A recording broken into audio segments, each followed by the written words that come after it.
다음번 앱으로 Provide Overview 02라는 앱을 만들었습니다. Provide Overview 02 앱은 Provide 패키지를 필요로 하니까 pubspec.yaml 파일에 Provider를 인스톨했습니다. 그리고 Analysis Options.yaml 파일에는 Provide Overview 01 앱과 마찬가지로 lint 룰을 적용하지 않게 include line을 comment out 하겠습니다. Provide Overview 02 앱의 위젯 트리가 어떻게 되는지 그림을 통해서 한번 보겠습니다. Provide Overview 02 앱은 방금 봤던 카운터 앱과 굉장히 유사합니다. 보통의 경우라면 하나로 합쳤을 위젯들을 분리했습니다. 분리한 이유는 프로바이더를 사용해 어떻게 위젯 트리에서 쉽게 데이터를 액세스할 수 있는지 보기 위해서입니다. 왼쪽에 보시면 doc이라는 클래스가 있습니다. 이 doc 클래스의 인스턴스를 위젯 트리 상에 여러 곳에서 액세스하고자 할 때 어떻게 하는지, 그리고 위젯의 컨스트럭터를 통해 데이터를 전달하는 방법에 비해 얼마나 간편해졌는지를 보겠습니다. My 홈페이지는 doc의 이름을 표시하는 텍스트 위젯과 breathe and age 위젯으로 구성되어 있습니다. breathe and age 위젯은 다시 breathe를 표시하는 텍스트 위젯과 age 위젯으로 구성되어 있습니다. age 위젯은 나이를 표시하는 텍스트 위젯과 나이를 증가시키는 elevated 버튼으로 구성이 되어 있습니다. 먼저 lib 폴더 아래 models 폴더를 만들고 doc.dat라는 파일을 만들겠습니다. doc 클래스를 만들고 3개의 변수를 만들겠습니다. 개의 이름을 저장할 name, 개의 품종을 저장할 breed, 그리고 개의 나이를 저장할 age를 만들고 .data class generate extension의 generate constructor를 이용해 constructor를 만듭니다. age의 default value를 1로 줄 거기 때문에 required 지우고 this age의 값은 1을 주겠습니다. age 변수는 나중에 변화를 시킬 거기 때문에 final을 지우겠습니다. provider는 doc의 인스턴스를 필요로 하는 위젯들에게 doc 인스턴스를 쉽게 액세스할 수 있는 방법을 제공합니다. main.dat 파일에는 그림으로 보여드린 위젯 트리의 기본적인 뼈대를 만들어 놨으니까 코드를 보면서 설명을 드리도록 하겠습니다. 타이틀은 provider 02로 debug 배너를 숨기기 위해 false를 줬고요. 그리고 앱을 만들면 기본적으로 생성되는 카운터 앱에서 stateful 위젯으로 되어 있는 my 홈페이지를 삭제한 후 stateless 위젯으로 다시 만들었습니다. 앱바의 타이틀은 provider 02를 줬고 body는 칼럼 위젯을 child로 갖는 센터 위젯인데 main axis alignment는 센터를 줘서 children들이 화면 가운데에 표시되도록 하고 main axis size는 mean으로 줘서 칼럼 위젯의 사이즈가 children들의 사이즈만큼만 차지하도록 했습니다.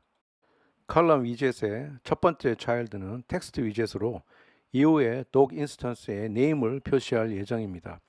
height 10의 sized box를 줘서 다음 위젯과의 사이에 공간을 준 후에 breathe and age 위젯을 표시합니다.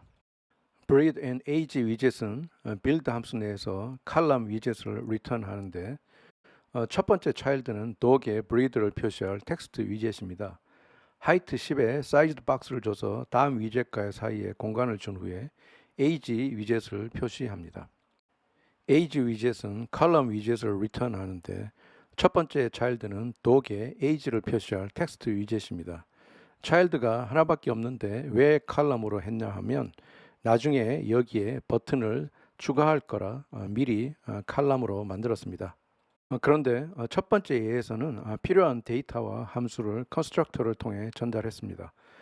provider는 데이터와 함수를 constructor를 통해 전달해야 했던 것보다는 훨씬 편리한 방식을 제공한다고 했는데 그렇게 하기 위해서는 어떤 액션을 취해야 합니다. 당연히 constructor를 이용한 방식보다는 훨씬 편리해야겠죠. 어떻게 하는지를 살펴보겠습니다. 우선 provider 위젯으로 doc 인스턴스를 필요로 하는 위젯을 랩합니다. my 홈페이지도 doc 인스턴스를 필요로 하고 breathe and age도 doc 인스턴스를 필요로 하고 age도 doc 인스턴스를 필요로 합니다. 그런데 랩하는 위치는 위젯 트리 상에서 doc 인스턴스를 필요로 하는 위젯보다 위에 위치해야 합니다. 여기에서 주목해야 할 점은 프로바이더 자체도 위젯이라는 점인데 이게 의미하는 바는 provider는 위젯 트리상에 존재한다는 점입니다. 그런데 위에라는 말에는 주의해야 할 점이 있습니다. 그 주의해야 할 부분에 관련된 내용은 뒤에서 다루도록 하겠습니다. provider의 constructor에는 create라는 property가 있는데 유일한 required property입니다. create property에서 위젯이 필요로 하는 dog의 인스턴스를 만듭니다. create에 전달된 함수가 return하는 오브젝트를 provider 하위 위젯들은 액세스를 할 수 있습니다. 프로바이더들을 적용하기 전에 현재까지의 앱 상태를 확인해 보겠습니다. 화면 한가운데 name, breed, age에 대한 placeholder들이 표시되어 있습니다. material 앱을 doc 타입의 프로바이더로 랩하겠습니다. 그리고 create에서 name은 son, breed는 bulldog, age는 3인 dog 인스턴스를 create 하겠습니다. 이렇게 하면 머티리얼 앱 아래 모든 위젯에서 dog 인스턴스를 액세스할 수 있습니다.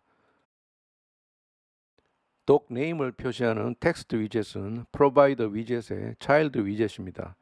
그렇기 때문에 dog 인스턴스를 액세스할 수 있습니다. provider에는 of라는 static 함수가 있습니다. 이 of 함수는 위젯 트리를 위로 트래버스 하면서 원하는 타입의 인스턴스를 찾아서 주는 역할을 합니다. 그러니까 of 함수에는 찾고자 하는 인스턴스의 타입을 줘야 합니다. 그렇다면 doc 타입의 인스턴스를 찾으려면 어떻게 해야 할까요? provider.of하고 doc의 타입을 준 후 of 함수의 argument로 context를 줍니다. 왜 context를 주냐 하면 context를 이용해 위젯 트리를 위로 탐색하기 때문입니다.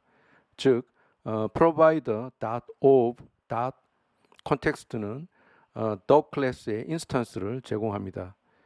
그렇기 때문에 doc 인스턴스의 name을 provider.of.doc context.name을 통해서 액세스할 수 있습니다. 마찬가지로 doc breed를 표시하는 텍스트 위젯도 provider 위젯의 child 위젯입니다. 그렇기 때문에 doc 인스턴스를 액세스할 수 있습니다. 방금 했던 방식과 마찬가지 방식을 통해서 doc 인스턴스의 breed property에 액세스할 수 있습니다. 프로바이더를 사용하지 않았다면 my 홈페이지 위젯은 breed and age 위젯에게 constructor를 통해 doc 인스턴스를 제공했어야 합니다. 마찬가지로 doc age를 표시하는 텍스트 위젯도 provider 위젯의 child 위젯입니다. 그렇기 때문에 doc 인스턴스를 액세스할 수 있습니다. 방금 했던 방식과 마찬가지 방식을 통해 doc 인스턴스의 age property에 액세스할 수 있습니다.